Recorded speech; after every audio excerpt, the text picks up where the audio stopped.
Okay.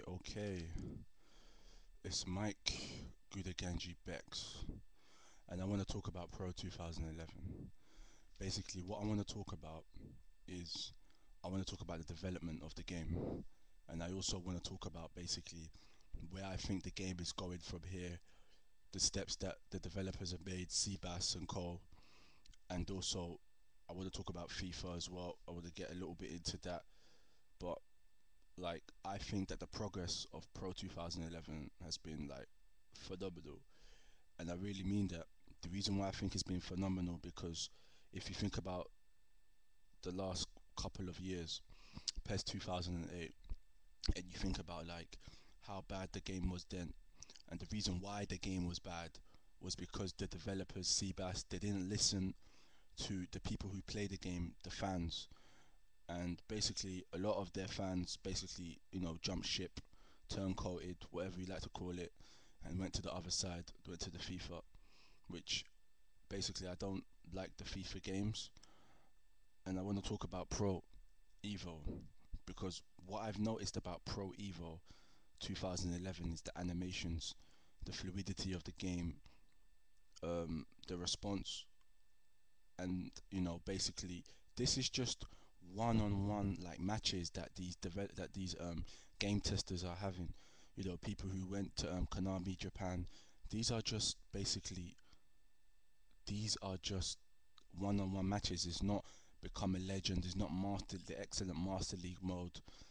It's basically one-on-one matches. And to talk about like going into like the Master League, finally like Konami in Pro 2010, Konami gave the fans what they wanted in the Master League. They gave them currency. They gave them everything. You know, I like the Master League because you see progression of players. You see a certain player in a certain league that you can scout. The scouting's really easy to do. Um, the scouts come back with good feedback about a specific player that you want to target. If you're a certain team, you can have money. You can go in and bid for players. It doesn't mean you get them, but it's a master league, so you have time and you have seasons to kind of um, to carry out your dreams of basically running a successful football team. Now, basically, I agree with what Died Ricky, the bald gentleman who does a lot of the reviews for Pro Evo. Basically, I agree with him. I think that Konami they should put something in the game which makes you play with national teams and different other clubs as well.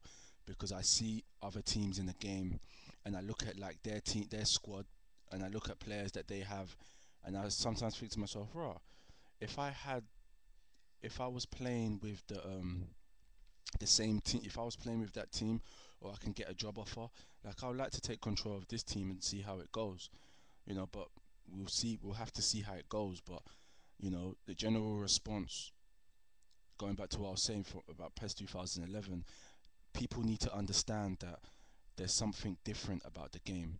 Is that there's something that is different about the game which is new to football fans.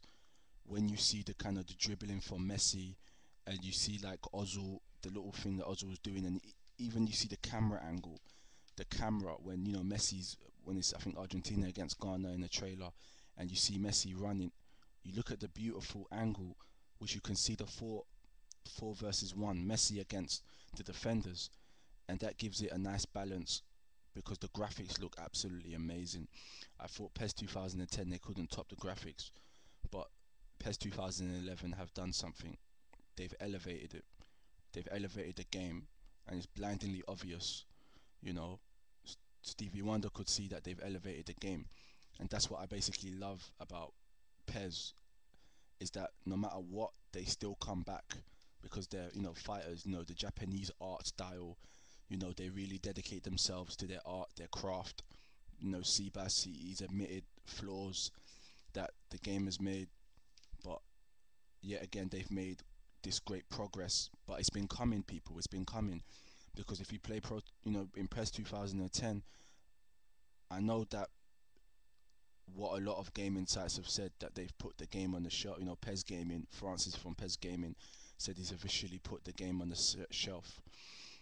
I think that basically I'm gonna give like PES a little run, like PES 2010, because it's still transfers.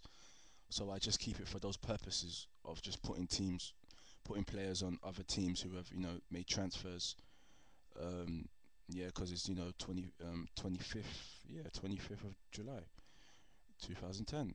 But yeah, this is great news, people. This is great news for for the community. People like myself. I'm a fan of the game. I'm really good at the game as well.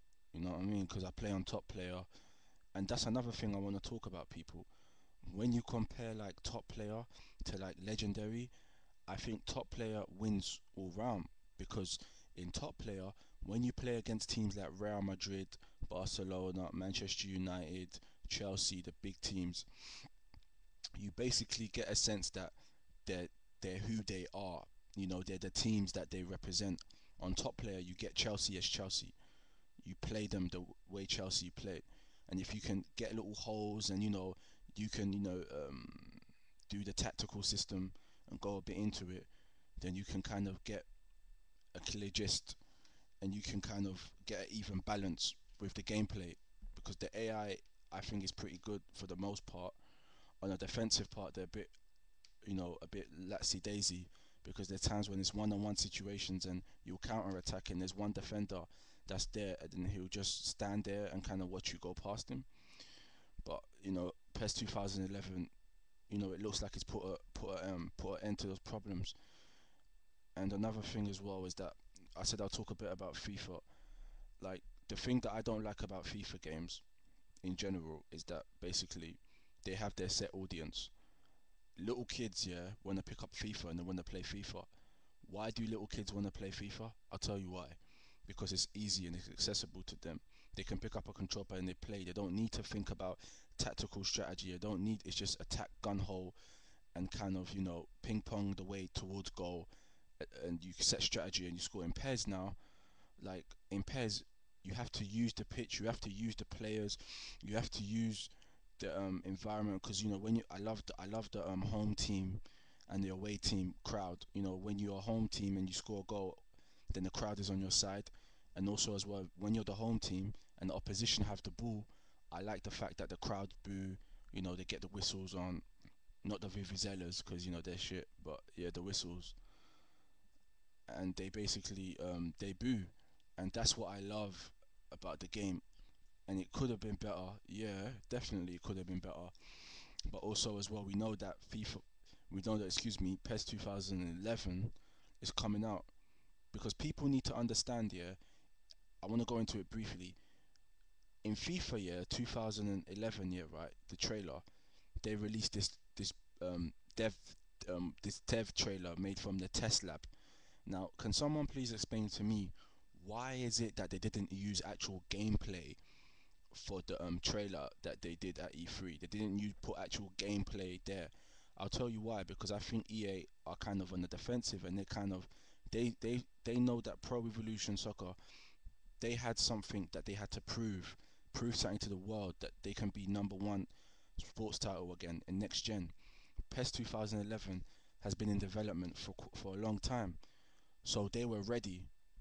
They've brought the media into into Tokyo to see the product, and it's the product still getting better. It's not even like it stopped there. But EA didn't release like a gameplay something. I believe, yeah, that this year is PES's year. I really do. I believe it's PES's year because they had the trailer out. They had the little trailer there with Messi saying the announcement. They put out another trailer. They put out like even though it's the same trailer, like to talk about the moves and all that.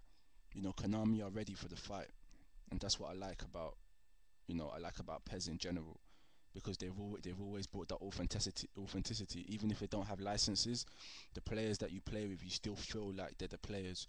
You still feel like they're the team that you're playing, and that's a very refreshing thing. Something that FIFA can't just do with a personality plus marketing gimmick.